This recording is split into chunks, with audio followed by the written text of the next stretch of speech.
remaining calm despite the chaos that's happening around you. And think about this. There's a little couple things, few things that are causing some chaos around you. So if you want to know how to stay calm despite all that chaos, stick around for today's show. Your mind is a beautiful thing, but if left unattended, it can get ugly real quick. If you're not constantly curating the content your mind consumes on a daily basis, then your surroundings will dictate your daily thoughts, habits, behaviors, and actions. This show has only one goal: to leave your mind more beautiful than it was when you arrived. Welcome to the Beautiful Mind Show.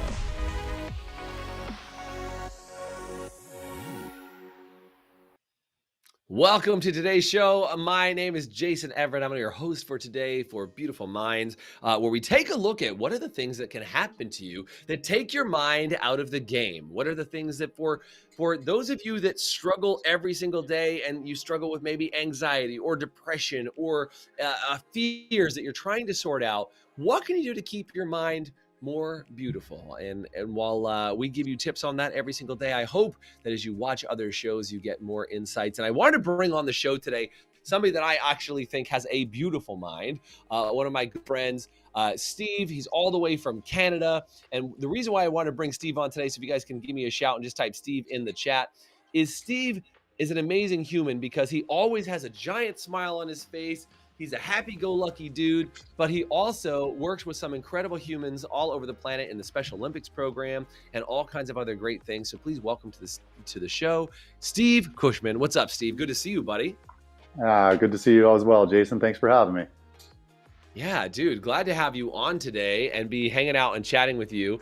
I know you've worked on like happiness projects and all kinds of things to make sure that people always have a big smile on their face. But we were chatting before the show and we were talking about some of the things that are going on right now. Is we really are in this world that's only a little chaotic, right? On a scale of 1 to chaos in my lifetime, I'm pretty sure we're at the place where we keep fluctuating between like 9 and 7 on the list of how I thought the world would be chaotic. I mean, there's not aliens raining down from the heavens, blowing the place up, but there's still a lot of fear and there's a lot of chaos and there's a lot of stuff going on. Would you agree? Even in Canada, you said you're going back on another level of lockdown today, right?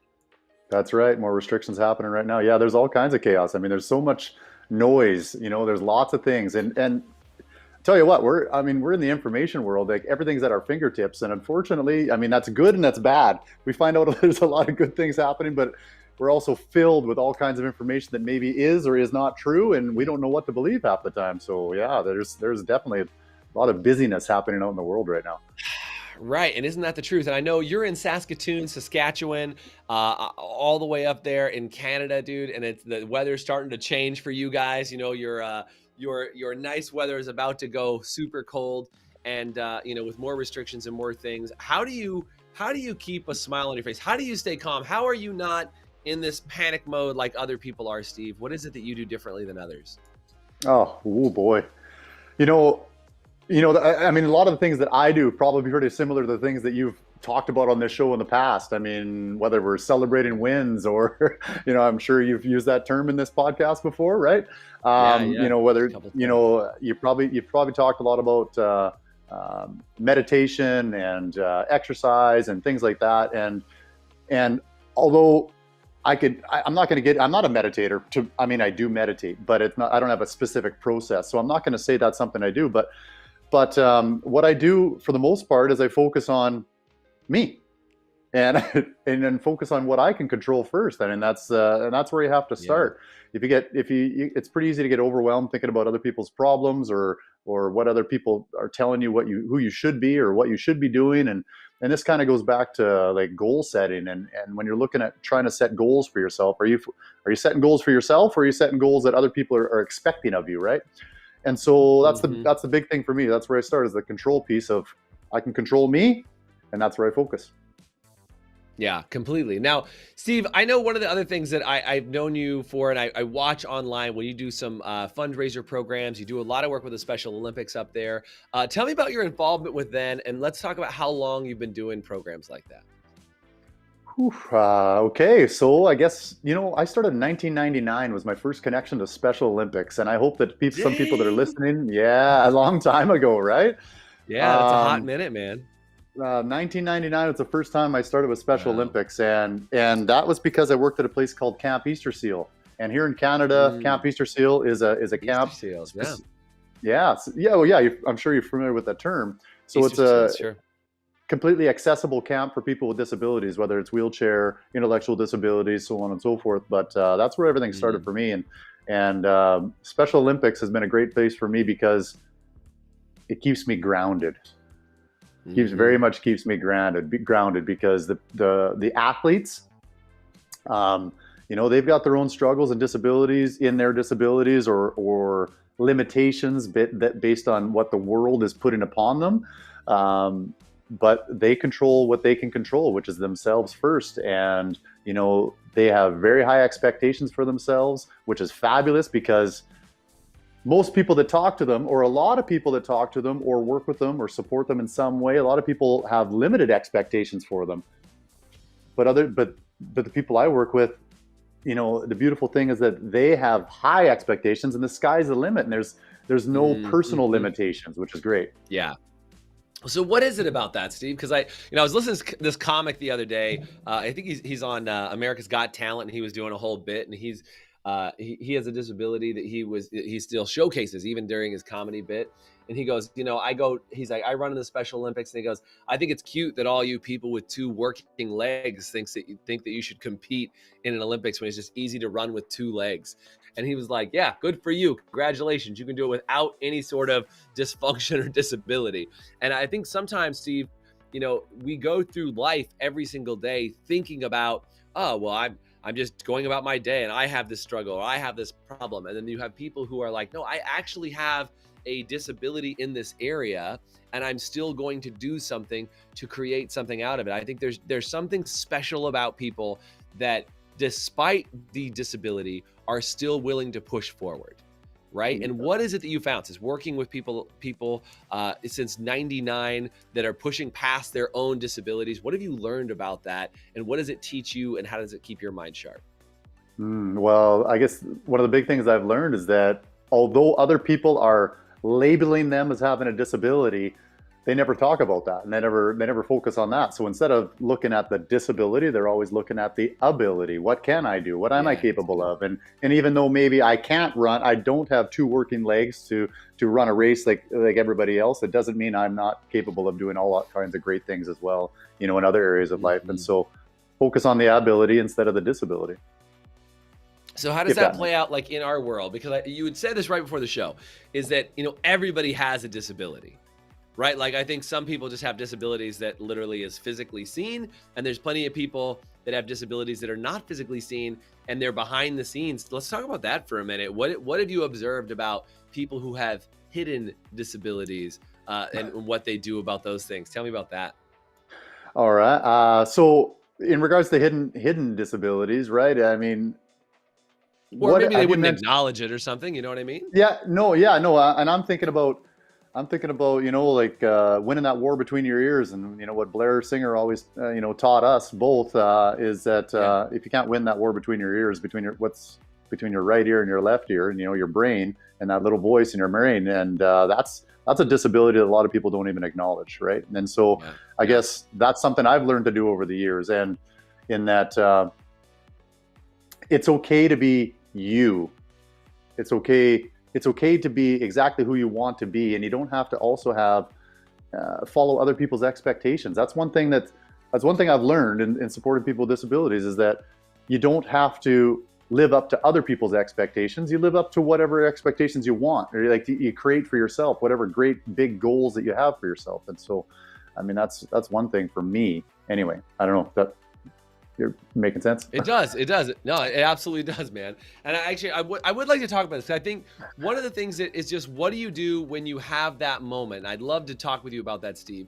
Is when you can acknowledge something that's in your way. How do you blow through it? How do you get to the other side of it? How do you remain an eternal optimist on the other side of it? We got to take a quick break. When we come back, man, this is a big ask, but I want to know how do you remain an eternal optimist despite chaos, despite struggles, challenges, obstacles? What have you learned from the people that you work with? And what have you learned about this yourself? All when we come back from this short break.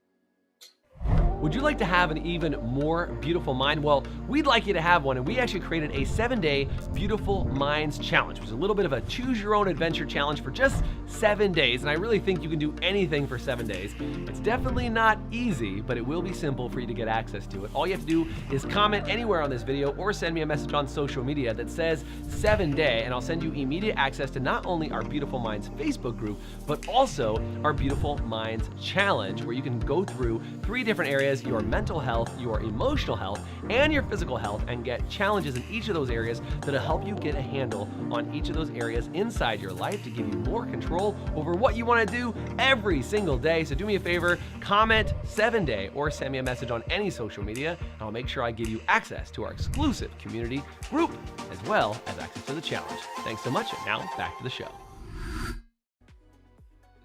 Welcome back. I am chatting with my buddy all the way from Saskatoon, Canada, and we're talking about how do you push through when you see an obstacle? What do you do to overcome something that might seem insurmountable to other people? And Steve, you already said something that I really thought was powerful earlier, is that you said a lot of times when you talk to people or when you work with people inside the Special Olympics, like they don't really see themselves as having a disability.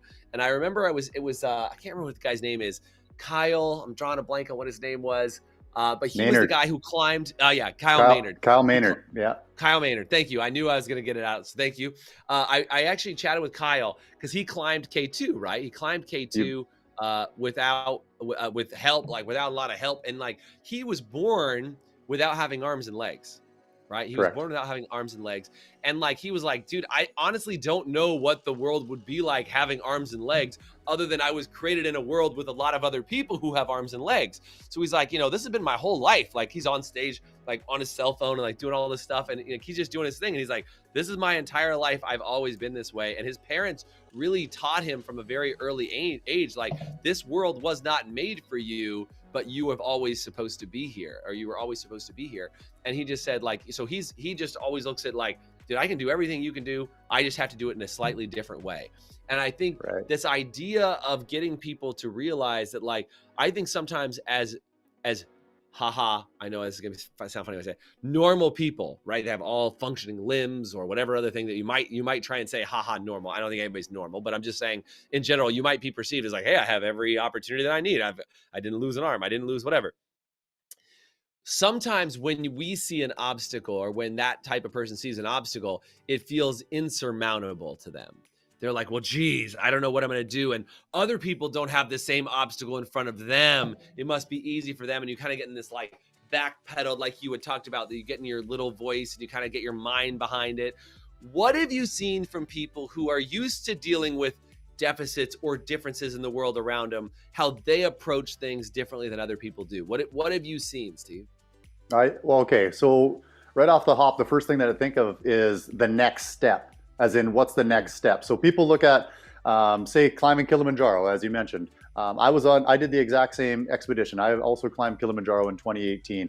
And the one thing about climbing that mountain, and we can say that, so if you're looking at an obstacle, you can kind of consider it as a metaphor, as a mountain, so to speak. But don't look at the top of the mountain. Don't focus so much on the end destination. Just look at that next step, as in what next step can I take right now to get me one step closer to that end goal, later on. So that's probably the first thing. Yeah. Okay. Right. So taking action, that's another piece of it. So if you focus on the next step and you look at, okay, what small step can I take right now to get me one step closer to my end goal? But that also means taking action, which is similar to setting goals. You set a goal for your person to put yourself in motion, to start taking action towards that goal. So that's the thing. You take what's that next step and then take action towards it, because as soon as you start taking action, you're either going to find one, it's going to work for you, or two, it's not going to work for you. And how can you adjust it, right? How can you make the change or make the adjustment to overcome that obstacle? Whatever that next step is may or may not work, but at least you took the step. Celebrate the win along the way, and then keep moving forward to whatever you need to do to keep moving forward. Yeah, and be able to envision what that next step is. Because I think so many times, Steve, people try to look at the end and try to see the finish line, but they don't pay attention to what's right there in front of them, right? So they see, and I think this is what It's like, I was just saying this yesterday, is that sometimes what can happen is when you imagine a future, you imagine the finish line of the future. Like you go, well, let me imagine all the steps and like, you know what? That's gonna be a really hard journey. I don't want to do it. It's too far away. The goal's too far. The money's too far. The whatever's too far away.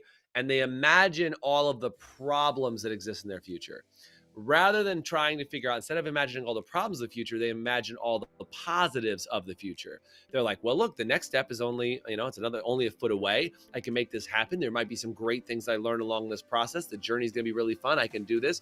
And I think people become paralyzed when they focus on the problems instead of on the positives. They end up in this paralyzed step because they're falsely imagining all these realities. They're going to take them down a path that potentially is seen as dangerous. Right? Yeah, Now, a rabbit hole, if you will. Yeah, you get caught up and consumed in that. What is it about staying positive? How is it, Steve, that you remain positive? Are there other tricks that you do? You mentioned celebrating wins. You said looking at the next first step. What are other things that you can remain positive despite chaos around you? So being present. That's one of the big things. And sometimes as even I could get talking and I can almost go on a rant, if you will, to talk about all the things people could do or should do. But rant, buddy, rant it. Yeah. well, it's also individualized, right? We could talk about meditation and exercise and journal writing and gratitude and all those types of things, but they don't work the same for everybody. And so one of the things that I do is that I find the things that work best for me. And even when I'm coaching people through the same thing, I may make a suggestion of something that I do, but at the same time, I'm helping people find their own answers. What are you comfortable with? You're not going to tell somebody to, okay, so you got to get healthy. You got to go take care of yourself. And these are the things you got to do. Well, that's going to put limitations on people automatically, right? Because they start thinking about, how that person is so in shape and they're so good at doing all this, and how can I do that? And then all of a sudden those self limitations you're putting them on yourself automatically. So instead, you just got to focus on how can I get to that goal, but what's going to work for me? It might not, maybe this worked for you, but it might not work for me. And so you got to focus on yourself. What am I good at? What am I capable of? What am I really good at right now? And then celebrate that way and moving forward.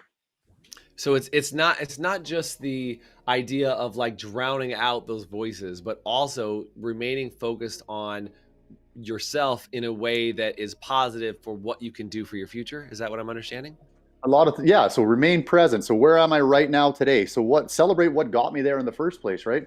These are the things that I did to get me here. I'm sure that many people do not appreciate the things that they had to go through to get to where they are. There's nobody out there that literally, people, that silver platter, things aren't just handed to you on a silver platter. I mean, in some cases it's a little bit easier for others, but at the same time, everybody worked hard in some way for what they've accomplished. And we got to stop comparing ourselves to other people all the time. I don't live a lifestyle, Jason, in comparison to you and I don't live the same lifestyle as you. I don't have a beautiful acreage, although I'm trying to get that. I want a beautiful acreage, and I really envy you for that, by the way. I mean, I love where you moved, but at the same time, have to come down and visit, buddy. Come down. And visit. Well, if they ever let us travel between Canada and the United States again, if Canada lets you out, come on down. We'll hang out, man. But we can't get caught up comparing ourselves to other people, and especially that's where social media can be a really negative for us. Is that you're following, X number of people and you're comparing yourself to all their lifestyle. Well, my life's not like that. And that depresses you and that brings you down. Well, then why put yourself in that position of comparing yourself to what other people have? Why even bother with that? And it's okay to model, I'm sure you've talked about that type of stuff too. Modeling, the person that you want to be and or where you want to go in your life. And it's okay to model people, but to think that you're that person and compare yourself and say that you're that exact same person, then that's unfair to yourself. So don't be unfair to yourself by making those comparisons. Appreciate who you are. Live in your present right now. Appreciate what you've done to get there. Know what goals and the things that you want to keep moving yourself forward, and then focus on some next steps and what's going to help you get there. I think, Steve, one of the things that happens for me, you mentioned this comparison theory. And by the way, if you guys ever struggle with comparing yourself to somebody else, say comparing in the chat. But it's really fascinating. I was actually looking at a video or a video. It was a photo yesterday that was shared in one of the groups that I'm a member of that I absolutely love. And it's been a family for me for literally the last, I think it's been 6 years, if not 7 years. And it was fascinating because it showed a picture of one of my friends who's in this group that I've always looked up to. Like, he's always been on this giant pedestal in front of me, Steve. And I see him all the time and I'm like, God, he just does such amazing things. I'm like, he's always up here and I'm down here, right? Like, that's kind of how I've seen this guy. And then come to find out, he had started in this group with me 2 years prior to me, 2 years prior. And I saw a picture of him celebrating a milestone that we smoked years ago. And it just reminded me, I'm like, oh, that was 2014 when he was at that level. And I just realized sometimes what we can do is we see people ahead of us and, like, here we are here, and then here's somebody else here. And no matter what we do is, like, as we go and go and go and go, like, they're always ahead of us. And we're like, I will never be where that person is. But the problem is that it's like you're comparing yourself to where they were now. But it's like, if I rewind just a year or two ago, when I had started, like, we'd be at the same spot. And so the progress over time is very similar to what it is that we're doing. We often compare ourselves to somebody who has a different number of time or a different amount of time in there. And my boys are notorious at doing this, right? I have a 7-year-old and a 4-year-old. And my 4-year-old's like, I can't do what my big brother can do. And I'm like, I know, you're 4. It's okay. Or likewise, my 7-year-old son will get frustrated with his younger brother, who is 4 years old, saying, why can't he run as fast as I can? Why can't he do what I'm doing? And we end up in this world where all of us have different cook times, but we get frustrated and not just being grateful for where we are. And I think you mentioned it, Steve. You said practicing gratitude, celebrating our wins, and really being tuned into, we truly focusing on ourselves. We are our only competition in this world. Right? If you think that somebody else is slowing you down, or that you think somebody else has got an advantage over you or something else, it might just because their cook time has been a little different than yours. And what I've learned about working with people over the years, Steve, is that the people who have achieved the most success, at least that I now surround myself with, are the most willing to give to those that they see in positions of growth. They don't really care if you've achieved a lot. They just want to see if you're continuing to grow a lot, right? And so when I see them look down and they're like, oh, look, I remember when I was at that size. Look at how quick you're growing. Look at what you're doing. All they want to do is see growth from you. They're not really interested in when you get to where you want to go. They just want to see you continue to grow. And I just think, man, you got to find people around you that are at your level or above your level, that want to rip you up into the atmosphere because of the time and effort you put in. And I think that's what I love about watching any Olympic sport, whether it's Special Olympics or others, is that, man, the motivation and the cheering and the drive and the strive. And like you said, it's just, how do we get better as people, I think, is what drives me to watch that inspiration and to be around any type of person who's aspiring to be better.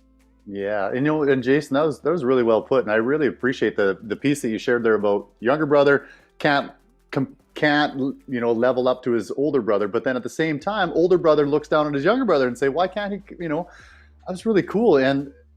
But so it kind of made me, maybe all this conversation is making me think about challenge. The word challenge came to mind for me, and I think that's because sometimes we don't challenge ourselves enough, and we got to be willing to challenge ourselves enough. And we can't get comfortable all the time and just expect things to be fed to us and given to us. And so it's okay to challenge yourself, set that goal, find that next step, and make it a challenge of some sort, so that you can make it either it excels you and moves you forward, or it's a learning experience for you. But you need that challenge in order to create a positive change. That's another thing, actually, now that I'm really on this. Change is another thing too, right? You gotta appreciate change. Change is inevitable. And I remember Mac Newton, locking that into our minds when I was sitting in his 104-degree Taekwondo studio, right? Change is inevitable, right? And so you might as well, why not try to be in control of the change? If you allow the outside world or the outside influences and all the craziness and the chaos, like we talked about at the start of this podcast, if you let all that chaos influence you, it's gonna bring down your morals, it's gonna bring down your own motivation and your own momentum, right? So Why not challenge yourself to create your own change instead of allowing other people in the world to always cause your change? And because it just creates a resentment, right? If you're letting the outside world change you, that creates a resentment, and that's going to bring your mood level down even more. Mm-hmm. I love it. I love what you said, challenge and change. So if instead of you look at the world as being crazy and in chaos, as if you look at it as a challenge, it will help change you and adapt to where you want to go. I think it's a great place, Steve, for us to put a pin in this thing, which reminds me to plug our 7-day challenge. Speaking of challenges, it reminds me to plug our 7-day Beautiful Minds challenge. Did you see what I did there? That's what we call a transition there in the biz. Did you like that? I'm just kidding, man. But the idea is if you guys want a challenge, if you guys want to completely reset your mind in just 7 days, sign up for our 7-day Beautiful Minds challenge. We will give you some intentional challenges that you can take on that will actually change your mindset instead of you just being pelted by the internet and the news and all these other things that are just throwing the life at you to go, what am I supposed to do? Let's get your mind in the right space so you can handle the challenges around you and create the change that you want. Steve, as always, dude, it's good to see you. Good to hang out. I can't wait for the borders to open up so we can hang out more. Good to see you. Yes. I hope you have an extraordinary day, and thanks for being on today, man. Let's open up them borders. Write somebody. Write your congressman. Let's make something happen. All right. Thanks, Steve, for being on today. Thanks you for being on part of Beautiful Minds. Bye, guys. Smile and be awesome. Thanks for joining us on today's show. If you want to get access to our 7-day Beautiful Minds challenge, you can either comment below and just say 7-day, and I'll shoot you the information so you can get immediate access to that, or find me on any social media and just send me the message 7-day, and I'll make sure I get that out to you right away. And if you really enjoyed today's show, it would do me a huge favor if you went online, whether it was Spotify, Pandora, or iTunes, or any sort of podcast platform that you can find us on, and search for The Beautiful Minds Show, subscribe to our channel, and then make sure you give us a rating. Every time you give us a rating, it helps us get more eyeballs on our show and help more people have a more beautiful mind. Thanks again for joining us.